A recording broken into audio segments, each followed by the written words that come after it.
Καλησπέρα σε όλους τους φίλους του Gamer.gr. Σε αυτό το βίντεο θα σας κάνω ένα συγκριτικό τεστ ανάμεσα στον παλιό Robocop του 1987, αυτόν εδώ τον τύπο δηλαδή, και τον νέο Robocop του 2014, που δεν τον έχω ακόμη σε φιγούρα γιατί δεν ξέρω αν έχει κυκλοφορήσει καν. Το βίντεο το ανεβάζω στο δικό μου κανάλι στο YouTube γιατί δεν έχει σχέση με games πολύ απλά και σας έχω ετοιμάσει και μια παρουσίαση για να μιλήσουμε αναλυτικά για όλα όσα θα δείτε. Προειδοποίηση. Το βίντεο περιέχει spoilers, δεν θα αποκαλύψω το φινάλε, θα κάνω όσο δυνατόν λιγότερα spoilers, αλλά θα πω κάποια μικρά στοιχεία του σεναρίου. Τώρα το αν θα το δείτε ή όχι είναι δικό σας θέμα. Εγώ θα πρότεινα να δείτε την ταινία πρώτα για να έχετε μια καλύτερη άποψη και να μπορέσουμε να κάνουμε και κουβεντούλα και περιμένω φυσικά και τα σχόλιά σας από κάτω. Το Robocop το έπαιξα πρώτη φορά στον Amstrad, είχε κυκλοφορήσει το 1989 αν θυμάμαι καλά, και μετά στην Amiga λίγους μήνες μετά. Ήταν πραγματικά εκπληκτικό game για την εποχή του, cult όπως και η ταινία, και ας μην χρονοτριβούμε, πάμε να κάνουμε τη σύγκριση. Εδώ είναι τα λογότυπα σε πρώτη φάση. Ο νέος Robocop πάνω και ο παλιός Robocop από κάτω. Με την τεχνολογία της εποχής μας εννοείται ότι τα γραφικά είναι καλύτερα στο νέο λογότυπο, αλλά αυτό είναι το λιγότερο που μας ενδιαφέρει. Ας δούμε τους σκηνοθέτες. Έχουμε τον Paul Verhoeven, τον Ολλανδό, του πρώτου Robocop, και δεξιά, όπου θα έχουμε τη στήλη με ό,τι γίνεται στο νέο Robocop, τον José Padilla, που με τις ταινίες του μας έχει δείξει πολύ καλύτερο δείγμα γραφής. Δηλαδή, ειδικά το Elite Squad 1 και το δεύτερο του 2010 ήταν πραγματικά τρομερές ταινίες δράσης. Τώρα, ο Paul Verhoeven δεν είχε δώσει κανένα τρομερό δείγμα γραφής. Το The Weird Man του 1983 ήταν η πιο αξιοσημείωτη και το Soldier of Orange. Αλλά σε σχέση με τον José Padilla ήταν, θα λέγαμε, όχι και τόσο blockbuster. Σε κάθε περίπτωση δούλευε με low budget παραγωγή, γιατί αν έχετε προσέξει ο ED-209, αυτό το τεράστιο ρομπότ στο Robocop 1, ήταν με στατική κίνηση, ενώ ο José Padilla είχε πολύ υψηλότερο budget, επομένως περιμέναμε κάτι καλύτερο. Σεναριογράφοι Edward Neumeyer και Michael Miner, οι οποίοι είχαν μια εμπειρία ως παραγωγή και ως ηθοποιοί την εποχή εκείνη. Ενώ οι αντίστοιχοι σεναριογράφοι του νέου Robocop είναι ο Joshua Zetumer, δεν έχει κάνει τίποτα μέχρι τώρα, είναι το πρώτο του project αυτό, καταλαβαίνετε για ποιο λόγο, και ο Edward Neumeyer είναι ο δεύτερος, ασφαλώς δίνει κάποιες κατευθυντήριες γραμμές γιατί είχε αναλάβει και το πρώτο Robocop, αλλά δυστυχώς ο Joshua έχει το πάνω χέρι και φυσικά ο José Padilla με τη σκηνοθεσία πιστεύω ότι δεν μας ικανοποίησε και τόσο. Θα τα αναλύσουμε στη συνέχεια. Ας περάσουμε στους πρωταγωνιστές, τους δύο ηθοποιούς. Ο Peter Weller στην ταινία του Robocop το 1987 είχε κάνει μια επιτυχία με το Shoot the Moon το 1982. Κάποιες αξιόλογες ταινίες όπως το Of Unknown Origin το 1983 και το Firstborn του 1984. The Adventures of Buckaroo Banzai Across the Eighth Dimension την ίδια χρονιά. Και αυτό μια απλά αξιόλογη ταινία, όχι κάτι το τρομερό. Ακολούθησε το Robocop, όπου ήταν blockbuster movie, μπορεί να θεωρηθεί, παρότι low budget. Ο αντίστοιχος πρωταγωνιστής του Robocop του 2014 επίσης δεν είχε κάνει κάποια μεγάλη επιτυχία, εκτός από το The Killing, που έχει ξεκινήσει από το 2011, μια τηλεοπτική σειρά που στο IMDb έχει 8,1. Οι βαθμολογίες είναι πάντα με βάση το IMDb. Το Safe House το 2012 είχε ένα μικρό ρόλο, είχε αξιολογηθεί με 6,8, και το Snapback το 2010 με 6,7. Δεν μπορούμε να πούμε δηλαδή ότι ήταν κάποιοι ηθοποιοί που μέχρι τη στιγμή που ξεκίνησε η ταινία τους να μπορούν να έχουν μια μεγάλη εμπειρία, να είναι αναγνωρισμένοι. Όχι, ήταν και οι δύο κάποιοι ελπιδοφόροι ηθοποιοί, δεν ήταν αυτό που λέμε πρώτης γραμμής. Και ξεκινάμε με την ανάλυση των ταινιών. Robocop 1987, σκηνή θανάτου. Εδώ έχουμε τον Peter Weller, όπου τον πιάνουν και τον γαζώνουν μια συμμορία κακοποιών. Έχω κόψει την εικόνα, επίτηδες, γιατί είναι πολύ splatter, δεν ξέρω αν είναι κατάλληλο για YouTube. Το χέρι του είναι κομμένο. Τον ακροτηριάσανε, πυροβολισμοί ακόμα και στο κεφάλι, πολύ splatter, στο στήθος τον γαζώσανε κυριολεκτικά, δηλαδή δεν έμεινε τίποτα.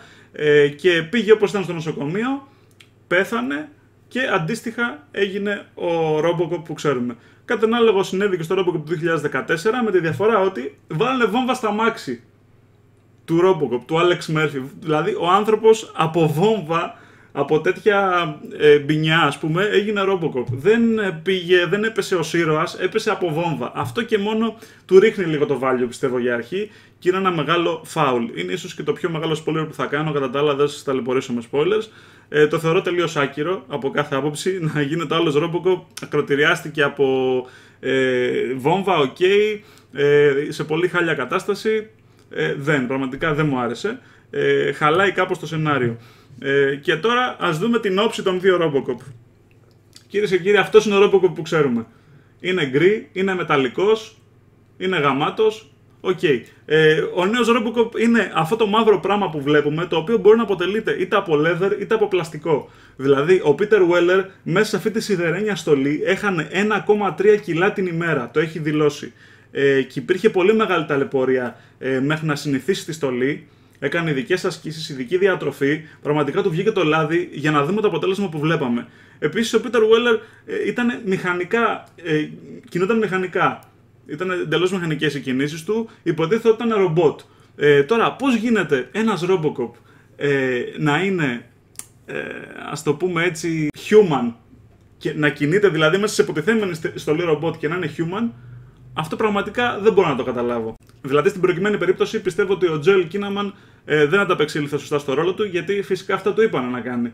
Δηλαδή, δεν του είπανε κινήσου σαν ρομπότ όπως ο πρώτος Robocop, του είπανε κινήσου σαν human.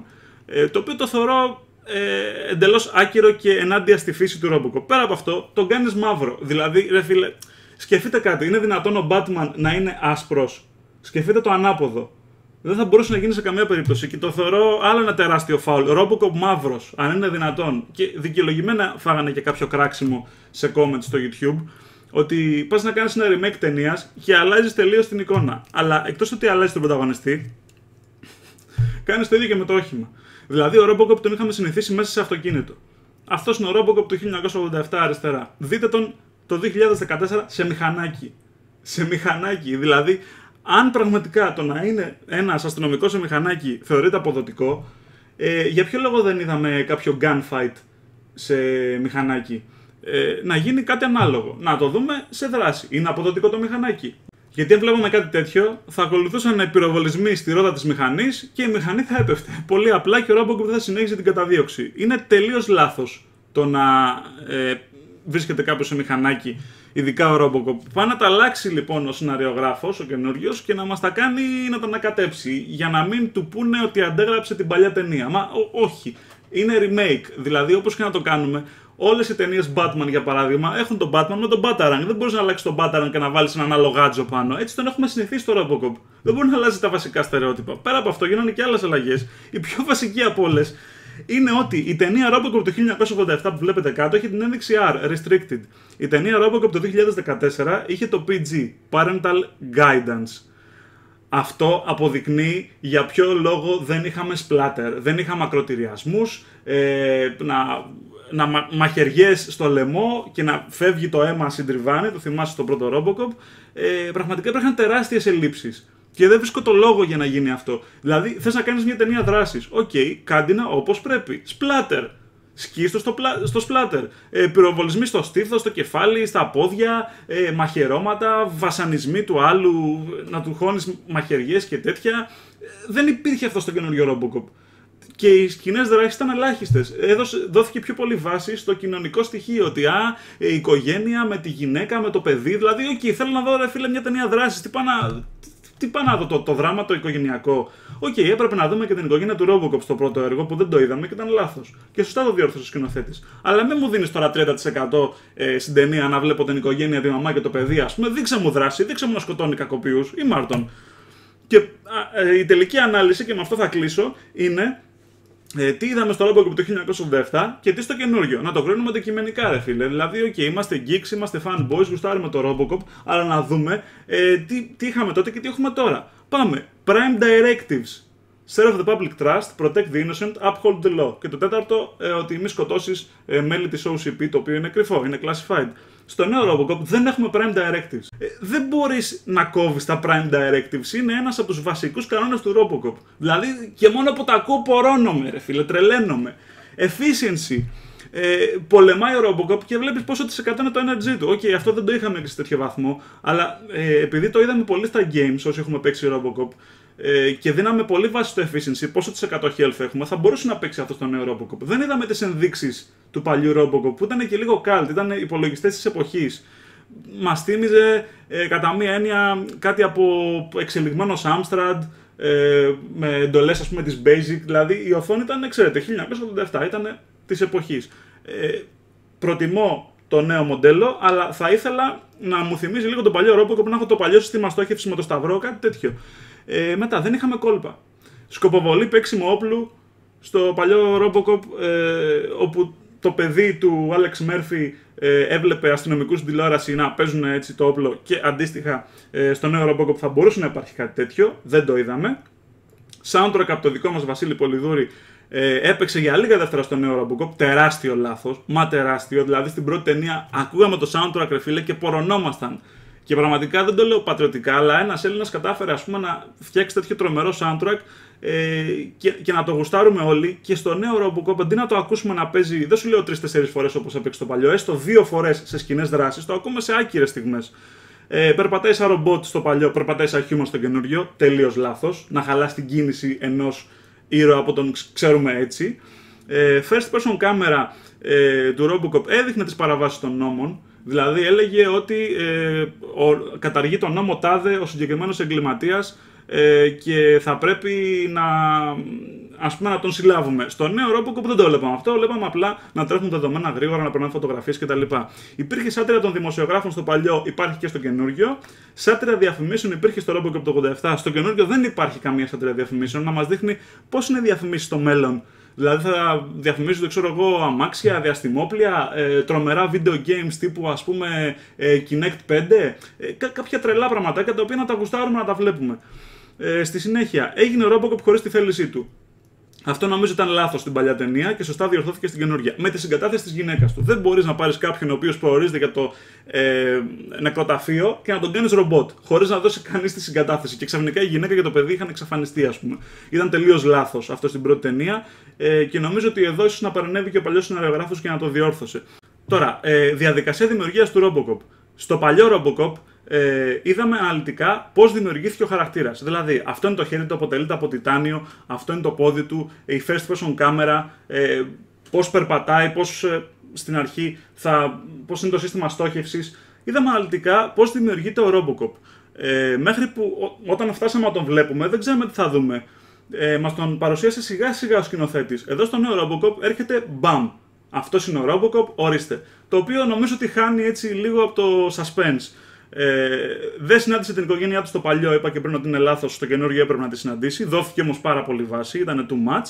Οι μάχες ήταν δύσκολες στο παλιό Robocop, στο καινούργιο είναι OP ο χαρακτήρας, δηλαδή μπορεί να βγάλει πέρας 5 AD209 μαζί, μπορεί να χωθεί να ξεπαστρέψει γύρω στα 50 ρομπότ. Ναι, οκ, εντάξει, ήταν πολύ, πολύ ψέμα. Αυτό μπορώ να πω μόνο και όσοι έχουν δει την ταινία πιστεύω θα συμφωνούν μαζί μου. Δεν υπήρχε δηλαδή το challenge αυτό που λέμε. Οι εχθροί πέφτανε σαν κρέας. Εδώ έχουμε μια αντιστροφή φίλων στο νέο Robocop. Φίλων με ύψιλον. Έχουμε στο παλιό Robocop άντρα διευθυντή, γυναίκα επιστήμονα και γυναίκα συνάδελφο. Στο νέο Robocop έχουμε γυναίκα διευθυντή, άντρα επιστήμονα, άντρα συνάδελφο. Ποιος ο λόγος πάλι να αντιστρέψει τα φύλλα? Δηλαδή ο ίδιος λόγος που κάνει στο Robocop μαύρο, που του δίνεις μηχανάκι, να μην μπουν να την αντέγραψει τον παλιό, και τι κάνεις, τα γυρνάς όλα ανάποδα? Δηλαδή πραγματικά αυτό ήταν. Είναι εντελώς τρελό. Και στα quotes, thank you for your cooperation, dead or alive, you are coming with me και I'd buy that for $1. Τα τρία τα είπε, αλλά τα πέταξε έτσι διακριτικά. Δηλαδή ήταν quotes τα οποία δεν μας έμειναν στο μυαλό. Στο παλιό Robocop επαναλαμβάνονταν συνεχώς. Έμφαση στη δράση με θεαματικές σκηνές στο παλιό και splatter, στο νέο λιγότερο έμφαση, λιγότερες σκηνές δράσης, πιο πολύ έτσι κοινωνικό στοιχείο. Η λέξη Robocop την ακούσαμε πάρα πολλές φορές στο παλιό, στο νέο λίγες φορές. Θα ήταν 3, είναι ζήτημα. Και το φινάλε με το You're Fired στο παλιό Robocop, στο νέο δεν υπήρχε, δεν κάνω spoiler στο φινάλε, μπορεί τώρα να με βλέπετε και να θέλετε να δείτε την ταινία. Πραγματικά το φινάλε με απογοήτευσε. Αυτά σε γενικές γραμμές για το παλιό Robocop και το νέο Robocop. Ευχαριστώ που είδατε το βιντεάκι αυτό. Ελπίζω όσοι δείτε την ταινία να τη χαρείτε. Στο IMDb ξεκίνησε με 7,2 και έχει φτάσει στο 6,7 τώρα. Οκ, αξιόλογη προσπάθεια. Εμένα δεν με έπεισε, δεν με κέρδισε σε καμία περίπτωση και νομίζω ότι μπορούσε να γίνει κάτι πολύ καλύτερο με σεβασμό στο παλιό. Αυτά, δεν ξέρω αν θα ανεβάσω νέα βίντεο στο κανάλι μου. Αν θέλετε κάντε subscribe, αν δεν θέλετε δεν πειράζει. Μπείτε στο gamer.gr και τα λέμε και μέσω του φόρουμ όπου θα γράψω την άποψή μου. Γεια χαρά!